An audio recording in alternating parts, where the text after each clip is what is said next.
ಸ್ನೇಹಿತರೆ ನಮಸ್ಕಾರ. ಕನ್ನಡದ ಪ್ರಖ್ಯಾತ ಗಾಯಕಿ ಸುಹಾನಾ ಸೈಯದ್ ಮತ್ತು ನಿತಿನ್ ರಂಗಕಲಾವಿದನಾಗಿರುವಂಥ ನಿತಿನ್ ಮದುವೆ ಆಗಿರುವಂಥ ವಿಚಾರ ನಿಮಗೆಲ್ಲರಿಗೂ ಕೂಡ ಗೊತ್ತಿರುವಂಥದ್ದೇ. ಇವರ ಅಂತರ್ಧರ್ಮೀಯ ಮದುವೆಯ ವಿಚಾರವನ್ನು ಕೇಳಿ ಸಾಕಷ್ಟು ಜನ ಅಚ್ಚರಿಪಟ್ಟಿದ್ದರು.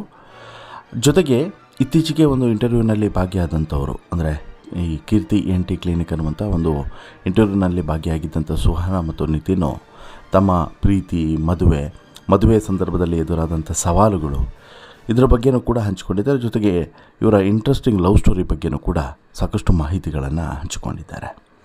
ಹಾಗಾದರೆ ಈ ಲವ್ ಸ್ಟೋರಿ, ಅಂತರ್ಧರ್ಮೀಯ ಲವ್ ಸ್ಟೋರಿ ಶುರುವಾಗಿದ್ದು ಹೇಗೆ, ಇದು ಮದುವೆವರೆಗೆ ಬಂದಿದ್ದು ಹೇಗೆ, ಗೊತ್ತಿದ್ದು ಕೂಡ ಇವರು ಈ ಪ್ರೀತಿ ಮಾಡುವಂಥ ಧೈರ್ಯವನ್ನು ತೆಗೆದುಕೊಂಡಿದ್ದು ಹೇಗೆ, ಎಲ್ಲವನ್ನೂ ಕೂಡ ನಿಮ್ಮ ಮುಂದೆ ಇಡ್ತಾ ಹೋಗ್ತೀನಿ. ಅದಕ್ಕಿಂತ ಮುಂಚೆ ನೀವಿನ್ನೂ ಕೂಡ ನಮ್ಮ ಚಾನಲನ್ನು ಸಬ್ಸ್ಕ್ರೈಬ್ ಮಾಡಿಲ್ಲ ಅಂದರೆ ದಯವಿಟ್ಟು ಕೂಡಲೇ ಸಬ್ಸ್ಕ್ರೈಬ್ ಮಾಡಿ ಸ್ನೇಹಿತರೆ. ಬಹುಶಃ ನಿಮಗೆ ಈ ನಿತಿನ್ ಮತ್ತು ಸುಹಾನಾ ಸೈಯದ್ ಮದುವೆ ಆದಂತಹ ಸಂದರ್ಭದಲ್ಲಿ ಯಾವ ರೀತಿಯಾದಂಥ ಪರಿಸ್ಥಿತಿ ಇತ್ತು ಅನ್ನೋದು ನೆನಪಿಲ್ಲೋ ಗೊತ್ತಿಲ್ಲ. ಮಂತ್ರ ಮಾಂಗಲ್ಯ ಪದ್ಧತಿಯಂತೆ ಇವರಿಬ್ಬರು ಕೂಡ ಹೊಸ ಬಾಳಿಗೆ ಕಾಲಿಟ್ಟಿದ್ರು. ಇವರ ಮದುವೆ ಸುದ್ದಿಯನ್ನು ನೋಡಿದಂಥ ಸಾಕಷ್ಟು ಜನ ಹುಬ್ಬೇರಿಸಿ ನೋಡಿದರು. ಸುಹಾನಾ ಸೈಯದ್ ಮುಸ್ಲಿಂ ಹುಡುಗಿ, ನಿತಿನ್ ಶಿವಾಂಶು ಹಿಂದೂ ಹುಡುಗ.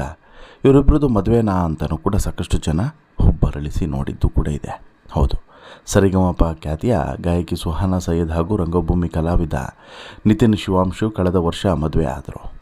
ಪರಸ್ಪರ ಪ್ರೀತಿಸಿ ಈ ಜೋಡಿ ಪೋಷಕರ ಒಪ್ಪಿಗೆಯನ್ನು ಪಡೆದು ನಂತರ ಮಂತ್ರ ಮಾಂಗಲ್ಯ ಅನ್ನುವಂತಹ ವಿಶೇಷವಾದಂಥ ಕುವೆಂಪು ಅವರ ಕನಸಿನ ರೀತಿಯಂತೆ ಮದುವೆಯಾಗಿ ಹೊಸ ಬಾಳಿಗೆ ಕಾಲನ್ನು ಇಟ್ಟರು.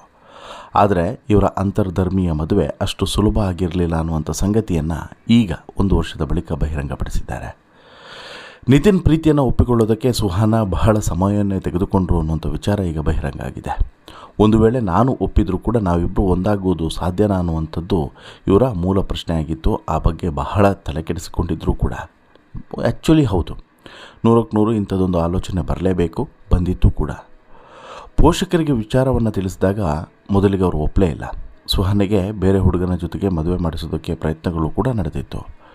ನಿತಿನ್ ಜೊತೆಗೆ ಸುಹಾನಾ ಮದುವೆಗೆ ಕುಟುಂಬ ಹಾಗೂ ನೆಂಟರಲ್ಲಿ 4-5 ಜನ ಬಿಟ್ಟರೆ ಬೇರೆ ಯಾರೂ ಕೂಡ ಬಂದಿರಲಿಲ್ಲ. ಈ ಎಲ್ಲ ವಿಚಾರಗಳನ್ನು ಕೂಡ ಈ ಕೀರ್ತಿ ENT ಕ್ಲಿನಿಕ್ ಸಂದರ್ಶನದಲ್ಲಿ ಈ ಜೋಡಿ ಮನಬಿಚ್ಚಿ ಮಾತನಾಡಿದ್ದಾರೆ.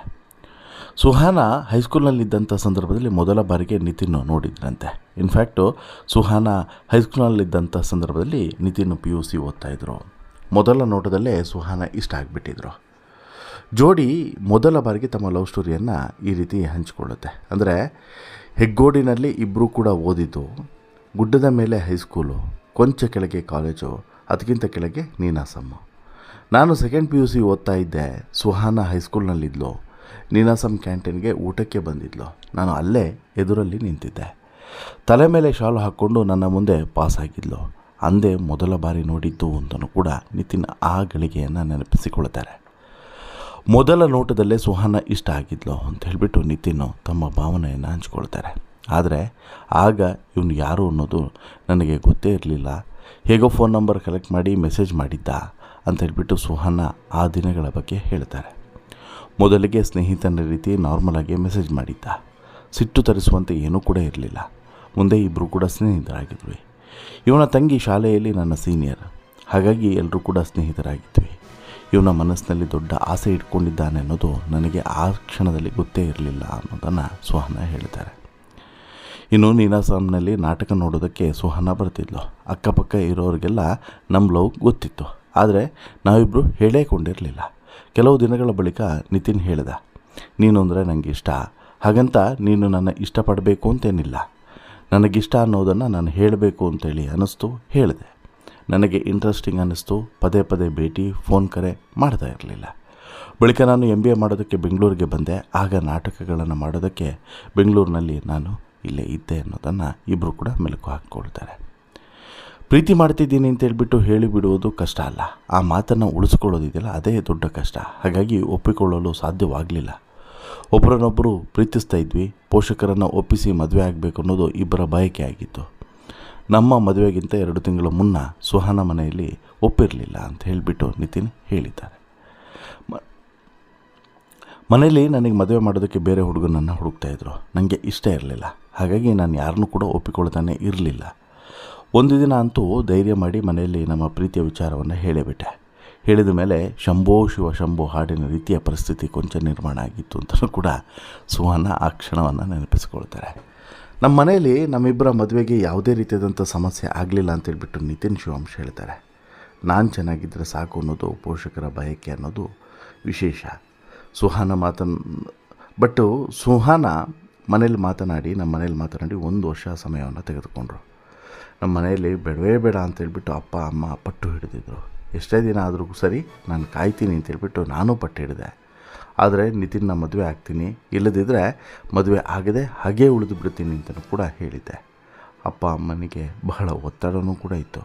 ಸುತ್ತಮುತ್ತ ಇರೋರು ಒಳ್ಳೆ ಮಾತೇ ಆಡ್ತಾ ಇರಲಿಲ್ಲ, ಎಲ್ಲ ಹೆದರಿಸ್ತಿದ್ರು. ಹೀಗಾಗಿಯೇ ಅವರು ಸ್ವಲ್ಪ ಹಿಂಜರಿಕೆಗೆ ಬಿದ್ದಿದ್ದರು.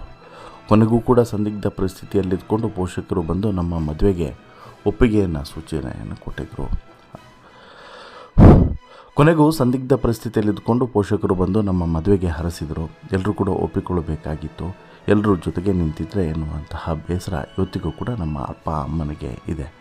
ನನ್ನ ನಿರ್ಧಾರದಿಂದ ಕೆಲ ಆಪ್ತ ಕುಟುಂಬದವರು ಅಂತರವನ್ನು ಕಾಯ್ದುಕೊಂಡ್ರೆ ಸಮಾಜದಲ್ಲಿ ಜನ ಹೇಗೆ ಯೋಚಿಸ್ತಾರೆ ಅಂದರೆ, ಒಬ್ಬ ಹುಡುಗ ಅಥವಾ ಹುಡುಗಿ 10ರಿಂದ 15 ಜನಕ್ಕೆ ಮೋಸ ಮಾಡಿ ಫ್ಯಾಮಿಲಿ ನೋಡಿರುವಂತಹ 16ನೇವನನ್ನು ಅದೇ ಸಮುದಾಯದವರನ್ನು ಮದುವೆ ಆದರೆ ಹಳೆಯ ಪಾಪಗಳು ಮರೆತು ಆಶೀರ್ವಾದವನ್ನು ಮಾಡಿ ಹೋಗ್ತಾರೆ.